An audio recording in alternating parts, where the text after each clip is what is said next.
Hello दोस्तों, आज का हमारा ऑडिट का पहला क्वेश्चन है। The scope of interim audit falls within preview. अंतरिम अंकेक्षण के दायरे में आता है partial audit, final audit, practical audit या नन ऑफ दीज। तो अंतरिम अंकेक्षण के दायरे में आता है आंशिक अंकेक्षण, फाइनल अंकेक्षण, प्रैक्टिकल अंकेक्षण या इनमें से कोई नहीं। तो जो अंतरिम अंकेक्षण होता है उसके दायरे में फाइनल ऑडिट या अंतिम अंकेक्षण आता है। ठीक है, इसके बाद अगला क्वेश्चन है internal audit is get done. आंतरिक अंकेक्षण किया जाता है at the beginning of the year, at the end of the year, eight the middle of the year या नन ऑफ दीज। तो आंतरिक अंकेक्षण किया जाता है वर्ष के शुरुआत में, वर्ष के अंत में, वर्ष के मध्य में या इनमें से कोई नहीं। तो जो आंतरिक अंकेक्षण होता है वह वर्ष के मध्य में किया जाता है at the middle of the year.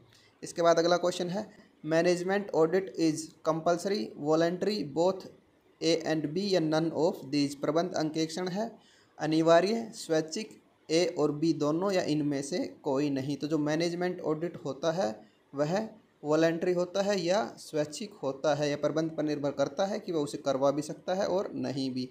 ठीक है, इसके बाद अगला क्वेश्चन है under balance sheet audit examination is done. तुलन पत्र के अंतर्गत अंकेक्षण में परीक्षण किया जाता है fixed assets only, fixed liabilities only, all fixed assets and liabilities या नन ऑफ दीज।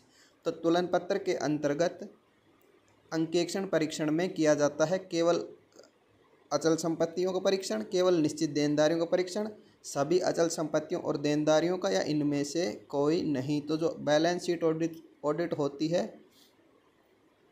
चिट्ठा या तुलन पत्र की जो अंकेक्षण होता है उसके अंतर्गत सभी अचल संपत्तियों और देनदारियों का अंकेक्षण किया जाता है, all fixed assets and liabilities. इसके बाद अगला क्वेश्चन है the audit which is opted by a insurance company is. एक बीमा कंपनी द्वारा चुना गया अंकेक्षण है annual audit, interim audit, continuous audit या नन ऑफ दीज। एक बीमा कंपनी द्वारा चुना गया अंकेक्षण है वार्षिक अंकेक्षण, अंतरिम अंकेक्षण, सतत अंकेक्षण या इनमें से कोई नहीं। तो जो एक बीमा कंपनी होती है उसके द्वारा कंटिन्यूस ऑडिट या सतत अंकेक्षण करवाया जाता है। ठीक है, इसके बाद अगला क्वेश्चन है what is necessary to measure the efficiency of a manager. एक प्रबंधक की दक्षता मापने के लिए क्या आवश्यक है? Social audit, cost audit, tax audit या मैनेजमेंट ऑडिट। तो एक प्रबंध की दक्षता मापने के लिए क्या आवश्यक है? सामाजिक अंकेक्षण, लागत अंकेक्षण, कर अंकेक्षण या प्रबंध अंकेक्षण। तो जो एक प्रबंधक होता है उसकी दक्षता मापने के लिए प्रबंध अंकेक्षण या मैनेजमेंट ऑडिट की जाती है। इसके बाद अगला क्वेश्चन है management audit is a valuation of. प्रबंध अंकेक्षण किसका मूल्यांकन है? Cost accounts, financial accounts, management policies and working assets and liabilities. प्रबंध अंकेक्षण किसका मूल्यांकन है? लागत खातों का, वित्तीय खातों का, प्रबंध नीतियों का और कार्यों का या संपत्तियों और देनदारियों का। तो जो प्रबंध अंकेक्षण होता है उसके अंतर्गत प्रबंध की नीतियों और कार्यों का मूल्यांकन किया जाता है। प्रबंध अंकेक्षण के अंतर्गत प्रबंध की नीतियों एवं कार्यों का मूल्यांकन किया जाता है। इसके बाद अगला क्वेश्चन है which type of audit is followed by banking companies. Banking कंपनियों द्वारा किस प्रकार का अंकेक्षण किया जाता है? Which type of audit is followed by banking companies. Banking कंपनियों द्वारा किस प्रकार का अंकेक्षण किया जाता है?